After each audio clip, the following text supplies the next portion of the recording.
down to Maxi. No, I don't think anyone wants to go down to Maxi, especially in the losers finals. However, before we head into that, we got Tomahawk ready for an interview, so let's take it away. Thank you, Tho and Amanda. I am joined by WTMGo. Matthew, what a game that was. How are you feeling? Honestly, Freed, I'm shaking. Normally fairly confident, but yeah, I'm shaking. So excited, so happy with the performance, and technically this is my first ever day 2. So that is impressive. Quite happy. You are a player that's obviously done very well in tournaments before. You obviously had an incredible EUIC run, but in terms of regionals and special events, is this the furthest you've got? I think so. I think so, and I think I'm known for taking a few spicy picks. I think the difference this time is I've actually taken some private dancing lessons in the UK.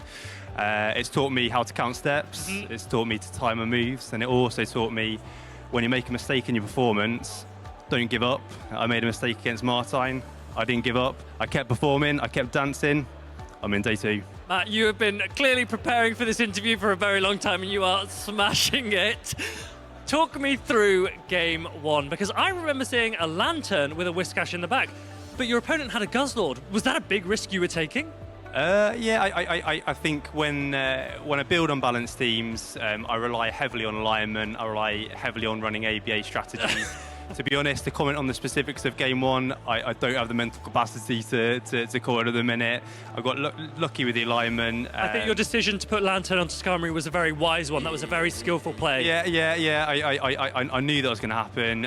Knew I was going to get the lead, and yeah, from then it just fell into place. But the two games, honestly, are a blur. Honestly, a blur. I'd love to give some magical insight onto what happened. No, it was great. I liked, obviously, the arc-to-backs in Game 2 that we got to see. It came in and it was putting a lot of pressure down on that Whiscash. The Whiscash didn't come out.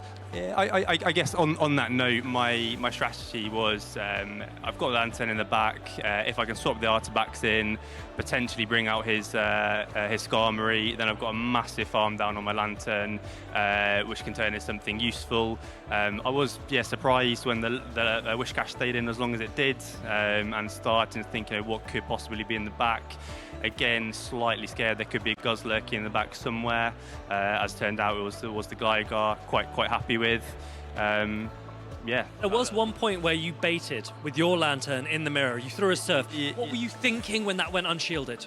I was thinking it's probably not great. Probably wanted the shield there. But actually, it turned out okay because you were able to farm down and you had a ton of energy. Actually, you're right. When I baited and didn't get the shield, it was completely planned. I knew exactly how many sparks, and yeah, it was planning for the end game for the doubles. Meticulous planning, and that really showed that the M in WTM, it is meticulous, and it was a brilliant performance. How are you feeling for game 2? For day 2, sorry. Yeah, excited.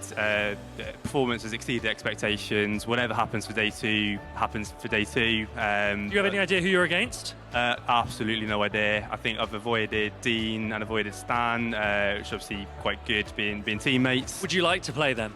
Not particularly. I think Dean's running a Guzzlord as well, so yeah, I'd rather avoid him. And obviously Stan is a fantastic batter. But every battle in day 2 is amazing. Let's see what happens. Either Let's have way, fun. You've had an incredible run. You've got a lot more championship points now, which is great, and Very the potential happy. to get even more. How are you feeling about that? Yeah, I see. The later it's gone in the season, the closer Hawaii's come, and therefore the allure has got a little bit more. Came here to have fun, came here to make friends, came here to create everlasting memories. Haven't done any of those things so far, so I might as well try and win day 2. It has been brilliant to have you here for an interview. You have been a fantastic player, you're a fantastic interviewee, but for now, let's go back to the casters. Tho and Amanda, take it away.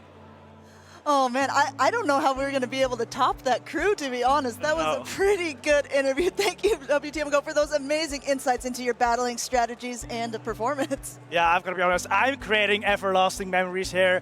That was incredible.